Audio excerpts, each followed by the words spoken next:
자신의 모든 것을 바쳐 노력한 일이 실패가 되고 설상가상으로 뜻하지 않는 질병으로 인해 자신의 삶 전체가 무너져버리는 극한 슬픔이 우리에게 닥쳐올 때가 있습니다.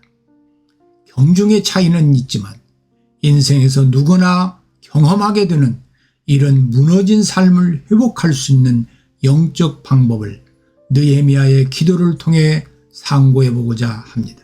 첫째 기도는 하나님께 묻고 하나님께 상황과 형편을 듣는 것입니다.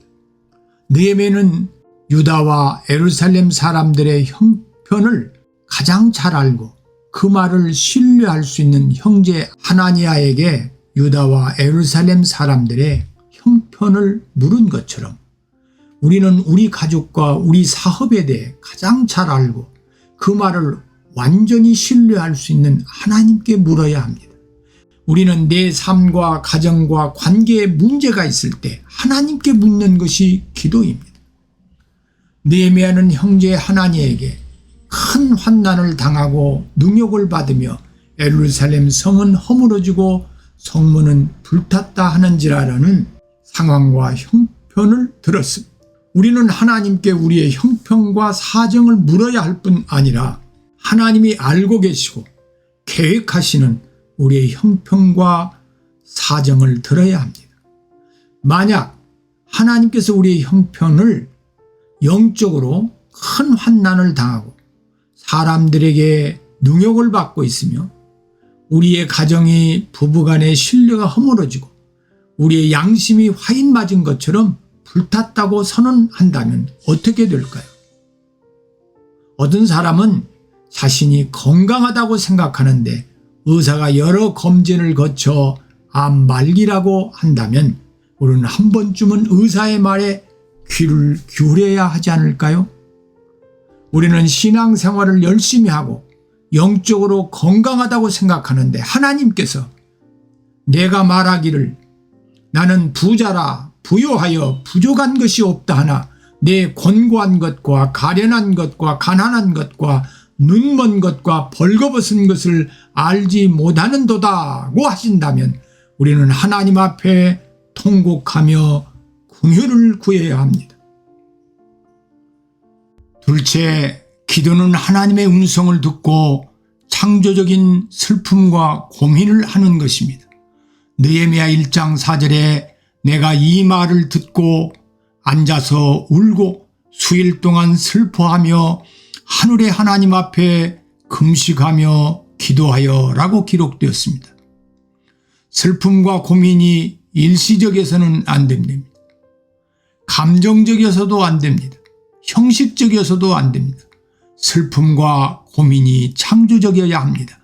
창조적이란 잉태가 아니라 출산이어야 하며 생각으로 끝나는 것이 아니라 행동화되고 변화되고 열매를 맺는 삶으로 연결되어야 합니다. 현대인들은 창조적인 슬픔과 고민이 없습니다.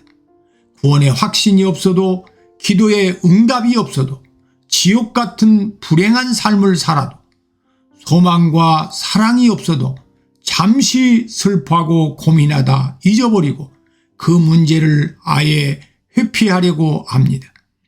느헤미야는 일시적인 슬픔으로 끝난 것이 아니라 성전을 재건할 때까지 지속적으로 슬퍼하고 고민하여 예루살렘 성전을 완성했습니다. 내 자녀의 문제, 내 가정의 문제, 내 인생의 문제를 하나님께 해결받을 때까지 창조적인 슬픔과 고민이 있어야 합니다. 셋째, 기도는 하나님께 온전히 돌아와 말씀에 의하여 사는 것입니다. 9절을 보면 만일 내게로 돌아와서 내 계명을 지켜 행하면 이라고 기록됐습니다. 하나님께 돌아오지 않는 재건은 바벨탑의 삶입니다. 모래성을 쌓는 삶입니다. 9절에 내게로 돌아와서는 하나님께 온전히 돌아와야 함을 의미하는데 탕자의 비유처럼 하나님 품을 떠나면 고생과 실패뿐임을 깊이 인식하고 다시는 하나님 아버지의 품을 떠나지 않을 생각으로 돌아와야 합니다. 또 9절에 내 계명을 지켜 행하면은 말씀에 의하여 사는 삶을 뜻합니다. 베드로는 30년 동안이나 갈릴리 바다에서 어부로 생활한 베테랑이었지만 하루 종일 고기를 잡지 못한 때 누가복음 5장 4절로 6절을 보면 예수님이 오셔서 시몬에게 이르시되 깊은 데로 가서 그물을 내려 고기를 잡으라. 시몬이 대답하여 가로되 선생이여 우리들이 밤이 맞도록 수고하였으되 얻은 것이 없지만은 말씀에 의하여 내가 그물을 내리리다 하고 그리 한즉 고기를 내온 것이 심이 많아 그물이 찢어지는지라고 했습니다. 베드로는 이해가 되지 않고 믿어지지 않았지만 자기 경험을 내려놓고 주님의 말씀에 의하여 순종했을 때 상상할 수 없는 축복을 경험했습니다. 넷째, 기도는 자신의 존재를 바르게 인식하는 것입니다. 느헤미야 1장 10절에 이들은 주께서 일찍 큰 권능과 강한 손으로 구속하신 주의 종이요 주의 백성인이라고 기록되었습니다.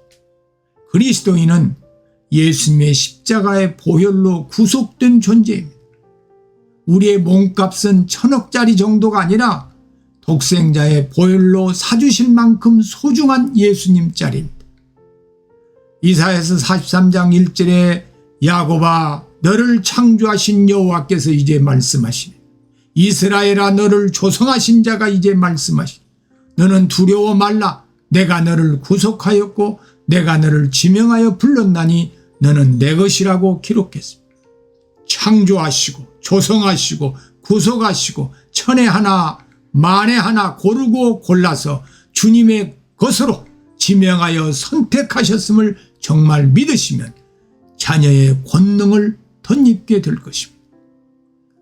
다섯째, 기도는 여호와를 경외하는 믿음을 가지고 할 때 형통의 은혜를 입게 됩니다.